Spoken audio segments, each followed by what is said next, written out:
زما ګرانو مینوالو السلام علیکم. دا یو څو ورځې مخکې چې کومه په فرانس کې زموږ سابقه چیف جرنل باجوا صاحب سره او هغه کور ودانې سره چې کوم کار وشو نو دا ډېر غلط و او په دې باندې زموږ ټول پاکستان عوام خفه دي. داسې نو کول پکار، خو زه دغه افغاني ته یو میسج ورکوم چې تا دا کومه ویډیو کې بدزباني استعمال کړې ده او کنځل دې کړي دي دغه باجوا صاحب ته او هغه کور ودانې ته، نو دا لږ ته خپل په کور کې مور او پلار سره، کوروالې سره، خپلو ماشومانو سره، وروڼو خویندو سره دا ویډیو لږ ووره چې ستا ته خپل ځان ښکاره شي چې تا دا نرتوب کړی دی او که نه غلطه دې کړې ده. دا به ستا ته خپل د کور ماشومان وایي. او بل درته زه د پښتو یو څو خبرې کوم چې په پښتو کې زمونږ پښتو شان کې دا دغه نشته چې یو دشمن سره زنانه روانه وي یا ماشوم روان وي نو هغې دشمن باندې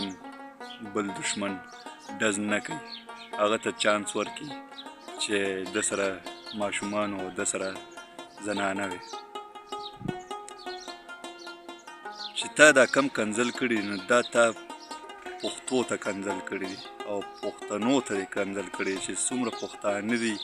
که هغه افغانستان کې دي که هغه په پاکستان کې دي، تا دا ټولو پښتنو ته کنځل کړي دي. ټول پښتانه دې وشرمولو په دنیا باندې،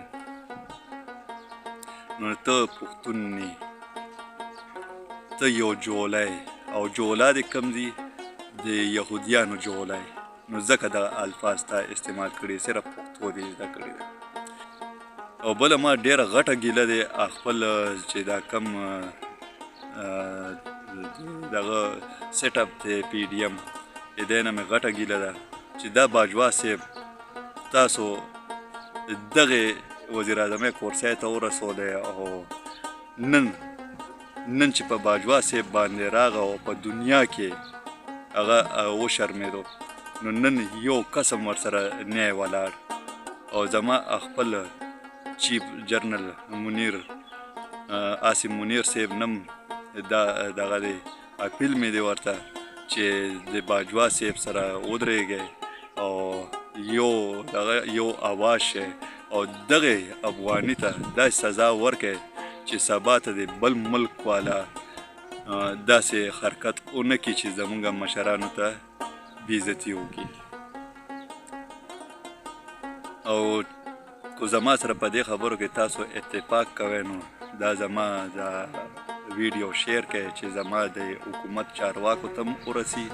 او دغې افغاني ته هم ورسي. مهرباني والسلام.